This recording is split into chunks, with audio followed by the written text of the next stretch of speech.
தமிழ் சொல்லவும் போஸ் அதிர்ச்சியாய் நிக்கிறான். உடனே தமிழ் சொல்றாங்க, இந்த விஷயத்த நான் சொல்றதுக்கு ஒரு நிமிஷம் ஆகாது, உன்னோட கதையை முடிச்சுட்டு திரும்பவும் உன்னை வீட்டை விட்டு வெளியே அனுப்பிடுவேன் அப்படின்னு தமிழ் சொல்லிக்கிட்டு இருக்காங்க. அப்புறம் பார்த்தா சேத போஸ் வந்துட்டு தமிழை முறைச்சிட்டு அங்க இருந்து போயிடறான். ஐயோ இவ வேற உண்மையை சொல்லிட போறா அப்படின்னு சொல்லிட்டு போஸுக்குள்ள ஒரு பயம் வந்துருது. வீட்டுக்கு போறதுமே, அம்மா அவ இன்னைக்கு தமிழ்ச்செல்விய பார்த்தேமா, தமிழ்ச்செல்விக்கு எல்லாமே தெரியுமா, நான் தான் அவ தலையில அடிச்சு அவ கொண்டு வந்த மருந்து எடுத்துட்டு வந்தேன் அப்படின்னு சொல்லிட்டு அவ வாயாலே சொல்றாமா. இவ எந்த நேரத்துல இந்த விஷயத்த சொல்லுவானே தெரியலமா அப்படின்னு சொல்லிக்கிட்டு இருக்கும் போது, அப்படியா, இவ கதைய கூடிய சீக்கிரத்துல முடிச்சு ஆகணும்டா. அது மட்டும் இல்லாம இவ வயித்துல விளர்ற குழந்தைய வச்சுக்கிட்டு தான் இவ இந்த ஆட்டம் போட்டுக்கிட்டு இருக்கா அப்படின்னு சொல்லிட்டு ஈஸ்வரி சொல்லிக்கிட்டு இருக்கு. அப்புறம் பார்த்தா அப்பத்தா வர்றாங்க. அடியே மோகனா, இங்க வாடி செத்த அப்படின்னு கூப்பிடும் போது, என்ன விஷயம் இவ்வளவு சந்தோஷமா கூப்பிடுறீங்க அப்படின்னு அப்பத்தா கேக்குறாங்க. அது ஒண்ணும் இல்லடி, இன்னைக்கு தமிழ்ச்சுக்கு பிறந்த நாளாம், அவளுக்கு கேக்கு வெட்ட போறாங்க, வா நீ நானு மலர் எல்லாரும் போவோம் அப்படின்னு சொல்லிட்டு அப்பத்தான் எல்லாரும் கிளம்பிக்கிட்டு இருக்காங்க. அப்படியா விஷயம் அப்படின்னு சொல்லிட்டு இங்கிட்ட ஈஸ்வரி வந்துட்டு அங்க தமிழ் வீட்டுக்கு போகுது. அங்க பார்த்தா சேது வந்து வெளியே போயிருக்காரு. தனம் வந்துட்டு வசந்தி கிட்ட போன் பேசிக்கிட்டு இருக்காங்க வெளியே நின்று.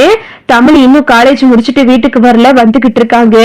தமிழ் வர்றதுக்குள்ள அந்த கேக்ல மயக்க மருந்து கலக்கணும், அதுவும் கேக்கு எப்படியும் அவதான் சாப்பிடுவா அப்படின்னு சொல்லிட்டு இங்க பார்த்தா இந்த ஈஸ்வரி வந்து பிளான போடுது. அப்புறம் பார்த்தா இந்த ஈஸ்வரி வந்து அது கொண்டு வந்த மருந்து கேக்ல கலந்துருது. அந்த நேரம் யாருமே இல்ல, நல்லபடியா கலந்துட்டோம். இன்னும் கொஞ்ச நேரத்துல இந்த கேக்க அவ சாப்பிட்டது மட்டும் இல்லாம அந்த ஒட்டுமொத்த குடும்பமும் சாப்பிட்டு வாதி மயக்கத்தோட கிடக்க போகுது. தமிழ்ச்செல்வி வயிற்றுல இருக்க குழந்தை சாக போகுது அப்படின்னு சொல்லிட்டு ஈஸ்வரி வந்து ரொம்ப சந்தோஷமா வெளியே நின்று வேடிக்கை பார்த்துக்கிட்டு இருக்கு. அப்புறம் பார்த்தா இங்க அப்பத்தா மோகனா எல்லாரும் வந்துடுறாங்க, தமிழும் வந்துடுறாங்க. என்ன ஒரே எல்லாரும் சந்தோஷமா இருக்கீங்க, எல்லாரும் இங்க இருக்கீங்க அப்படின்னு அப்பத்தா கிட்ட தமிழ் கேக்குறாங்க. என்னடி இப்படி திரு முடிச்சுக்கிட்டு இருக்க, போய் கை கால் முஞ்சிலாம் கழுவிட்டு நல்ல சிலையை கட்டு, இங்க உனக்கு பிறந்த நாளைக்கு உன் புருஷ சேது கேக்கு வாங்கிட்டு வந்திருக்கான் வெட்டுறதுக்கு அப்படின்னு அப்பதான் சொல்லவும், இதை கேட்டுட்டு அப்படியே தமிழ் அதிர்ச்சியாயி நிக்கிறாங்க. சரின்னு சொல்லிட்டு தமிழ் ரெடி ஆயிட்டு வர்றாங்க, கேக்கு வெட்டுறதுக்காக ரெடியா நிக்கிறாங்க. சேதுவும் வர்றாரு. சேது வந்துட்டு பக்கத்துல நிக்கிறாரு. நான் ஒன்னும் உன் மேல உள்ள பாசத்தினாலலாம் கேக்கு வாங்கிட்டு வரல, தனம் சொன்ன சின்ன வாங்கிட்டு வந்தேன் அப்படின்னு சேது மலப்பவும் தமிழ் சிரிக்கிறாங்க.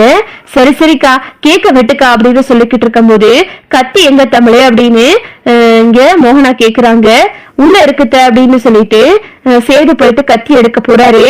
அங்க பார்த்தா அந்த விஷ பாட்டிலோட ஒரு மருந்து மூடி இருக்கு. இத பார்த்துட்டு சேது அதிர்ச்சி ஆயிடுறாரு. என்னது இது புதுசா இருக்கே அப்படின்னு சொல்லிட்டு, ஒரு நிமிஷம் தமிழ் யாரும் சாப்பிடாதீங்க அந்த கேக்க அப்படின்னு சேது வந்து கேக்க வந்து தடுத்து நிப்பாட்டிடுறாரு. அந்த மருந்து பாட்டில வாங்கி தமிழ் பாக்குறாங்க. எங்க இது வந்து மயக்கம் வாந்தி வர்ற மருந்து, இந்த மருந்து எதுல கலந்தாலும் அவங்களுக்கு மயக்கம் வாந்தி எல்லாம் வரும் அப்படின்னு சொல்லிட்டு தமிழ் சொல்லவும், இதை கேட்டுட்டு சேது அதிர்ச்சி ஆகிறாரு. இந்த மருந்து எப்படி இங்க வந்துச்சு அப்படின்னு சொல்லிட்டு, சரி யாரோ என் மேல உள்ள வன்மத்துலதான் இப்படி பண்ணிருக்காங்க அப்படின்னு சொல்லிட்டு தமிழ் சொல்லிக்கிட்டு இருக்காங்க. அப்புறம் ஈஸ்வரி வந்து ஜன்னல் வழியா பாத்துக்கிட்டு இருக்கத தமிழ் பாத்துறாங்க. உடனே இத பார்த்ததுமே ஈஸ்வரிக்கு அதிர்ச்சி ஆகிருது. ஐயோ இங்க இருந்தோம்னா நம்ம மாட்டிக்கிடுவோம் அப்படின்னு சொல்லிட்டு ஈஸ்வரி அங்கிட்டு ஓடிடுது. அப்புறம் பார்த்தா தனம் கேக்குறாங்க, மாமா என்ன மாமா ஆசையா கேக் வைக்கலான்னு பார்த்தா அது கூட முடியாம போச்சு அப்படின்னு சொல்லும் போது, கரெக்டா வந்துட்டு மலர் வர்றாங்க. கேக்கு தானே, நானும் தமிழுக்காக கேக் வாங்கிட்டு வந்தேன் அப்படின்னு சொல்லிட்டு மலர் வந்துட்டு கேக் எடுத்துட்டு வர்றாங்க. அந்த கேக் எல்லாருமா சேர்ந்து வெட்டி ரொம்ப சந்தோஷமா தமிழோட பிறந்த நாளை கொண்டாடுறாங்க. சேது வந்து தமிழுக்கு கேக் ஊட்டி விடுறாரு. இதுதான் அடுத்தடுத்து நடக்க போகுது. ஓகே விவோஸ், இந்த வீடியோ உங்களுக்கு பிடிச்சிருந்தா லைக் பண்ணுங்க, ஷேர் பண்ணுங்க, மறக்காம நம்ம சேனலை சப்ஸ்கிரைப் பண்ணிக்கங்க. தேங்க்ஸ் ஃபார் வாட்சிங்.